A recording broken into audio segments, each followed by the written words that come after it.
ton enfant est autiste, il y a des difficultés de se poser pour jouer avec toi ou pour faire des activités d'apprentissage, tu as envie de l'aider, reste ici car cette vidéo d'aujourd'hui, je vais donner 3 exemples, 3 conseils d'experts pour aider les parents qui veulent aider leur enfant à la maison. Je suis G. Balsamo, je suis une maman atypique d'un enfant autiste de 5 ans et je suis en train de faire une formation, une spécialisation, un master en intervention ABA pour les enfants autistes.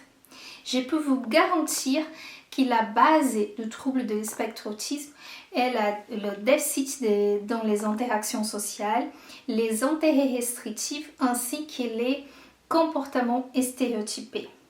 Dans cette vidéo aujourd'hui, je vais vous montrer comment, des 3 façons simples, vous pouvez contourner ces barrières pour pouvoir travailler avec votre enfant à la maison. La première erreur, et du coup ça va être aussi le premier conseil, c'est de ne pas imposer à l'enfant l'objet ou le sujet d'interaction. Par exemple, moi j'ai envie de lire ces livres avec mon fils, mais lui il est en train de jouer avec ses alpha, ces petites lettres alpha, donc il est là en train de jouer. Je ne peux pas venir juste dire viens, je vais lire ces livres pour toi, est-ce que tu peux m'accompagner? Ça va pas marcher parce que ces enfants ils ont des intérêts restrictifs, il va simplement m'ignorer, à moins qu'il c'est un livre qu'il est habitué à lire et qu'il adore. Sinon il va rester avec ces petites lettres. Qu'est-ce que j'ai pu faire pour cet enfant? Je vais arriver en même temps avec une autre lettre alpha.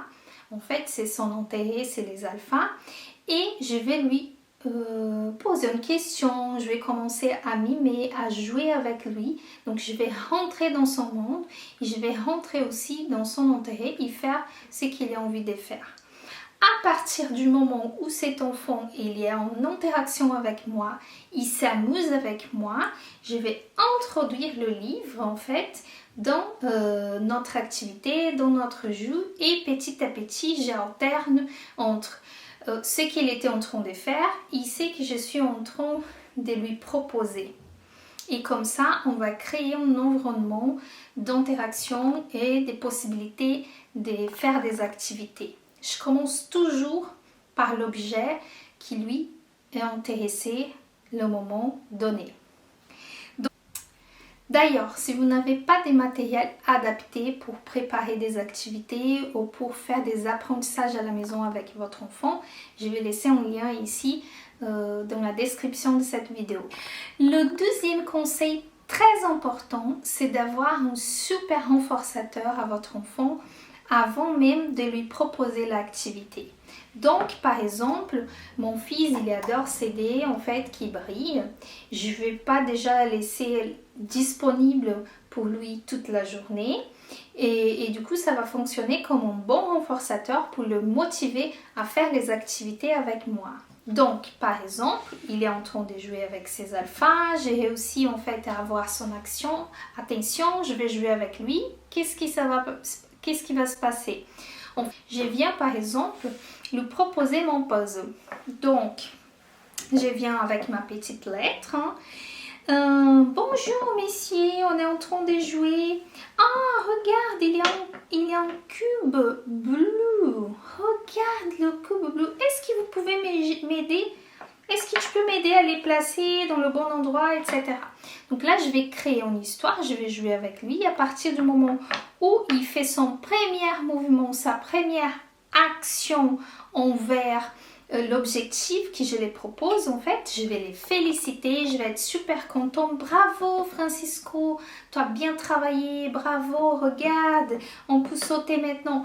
Je vais créer quelque chose de bien théâtral pour lui montrer qu'il sait très bien de réaliser l'activité que je suis en train de proposer. Si c'est une activité plus structurée, que je lui demande de dessiner quelque chose, de colorier ou de compléter en livret, quelque chose comme ça, du coup je vais dire regarde ça, quand tu finis ton livret, quand tu finis ton activité, on va jouer avec ton dé préféré.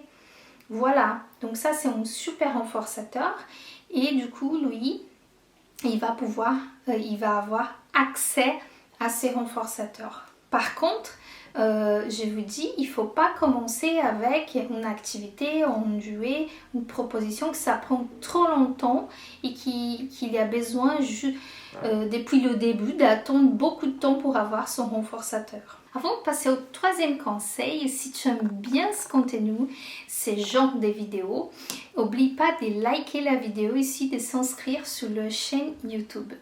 Donc voilà, le troisième conseil et peut-être le plus important, c'est de évaluer l'antécédent.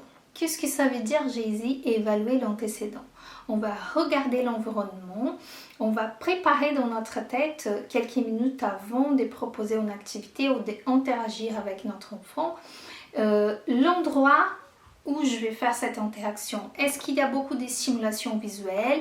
Est-ce qu'il y a beaucoup de stimulation sonore?